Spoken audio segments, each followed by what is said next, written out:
दोस्तों, राजा दशरथ पूर्व जन्म में कौन थे तथा राम जी का पूर्व जन्म में उनसे क्या संबंध था? क्या राजा दशरथ को भगवान ने वरदान दिया था कि मैं त्रेता में तुम्हारा पुत्र बनकर आऊंगा?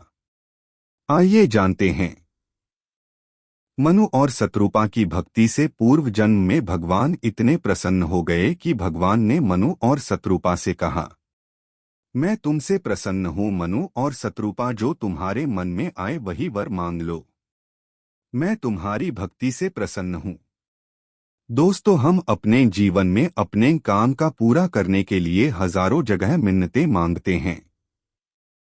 हमारा काम हो गया तो श्रद्धा का जन्म होता है, परंतु काम न बनने पर अविश्वास भगवान के प्रति हो जाता है। आशा करता हूं कि मनु और शत्रुपा से हम यह सीखेंगे कि वास्तविक भगवान की भक्ति कैसे करनी चाहिए। भगवान के ऐसे वचनों को सुनकर मनु व शत्रुपा दोनों ने हाथ जोड़कर धैर्यपूर्वक अत्यंत कोमल वाणी से भगवान से कहा, हे नाथ, अब आपके दिव्य दर्शन पाकर पाने को कुछ शेष नहीं है। हमारी सारी की सारी मनोकामनाएं पूर्ण हो गई हैं। फिर भी मन में एक बड़ी इच्छा है। उस इच्छा का पूरा होना आसान भी है और कठिन भी है।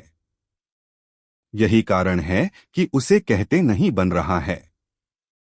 मनु ने भगवान से कहा कि हे दानियों के शिरोमणि, हे कृपा के सागर, यदि आप मुझे वर देना चाहते हैं तो आप मुझे अपने समान पुत्र दीजिए। राजा का प्यार देखकर और उनके अमूल्य वचनों को सुनकर सर्वशक्तिमान भगवान बोले, तथास्तु, मैं अपने समान दूसरा कहाँ ढूंढूं? इसलिए मैं ही तुम्हारा पुत्र बनकर आऊंगा। फिर भगवान ने शत्रुपा से पूछा कि हे देवी, तुम्हारी जो कुछ भी इच्छा हो वह वर मुझसे मांग लो। शत्रुपा ने कहा कि जो वर मेरे पति ने तुमसे मांगा है वह मुझे बहुत अच्छा लगा, परंतु हे दीनानाथ भगवान, कहने में बहुत संकोच हो रहा है। हे भगवान, मुझे अपनी भक्ति दो तथा मैं सदा आपकी भक्त बनी रहूं।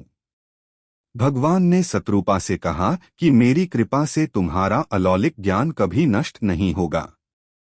फिर मनु ने भगवान से कहा कि हे भगवान, आपके चरणों में मेरी भक्ति वैसी ही हो जैसे संसार में पिता के प्रति एक आदर्श पुत्र की होती है।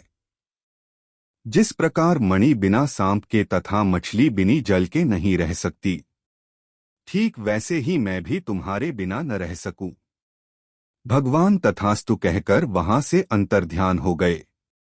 भगवान ने मनु से कहा कि अब तुम स्वर्ग लोक में जाकर सुख भोगो और अगले जन्म में तुम अयोध्या के राजा बनोगे और मैं राम के रूप में तुम्हारे घर जन्म लूंगा।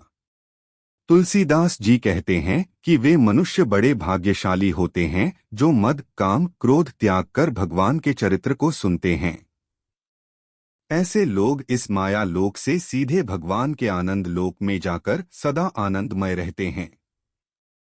भगवान के लोक में हमेशा मनुष्य किशोर अवस्था में ही रहते हैं। न दोबारा जन्म होता है न ही मृत्यु, अर्थात जन्म व मृत्यु से छुट्टी। दोस्तों, वीडियो अच्छा लगे तो शेयर व सब्सक्राइब जरूर करें।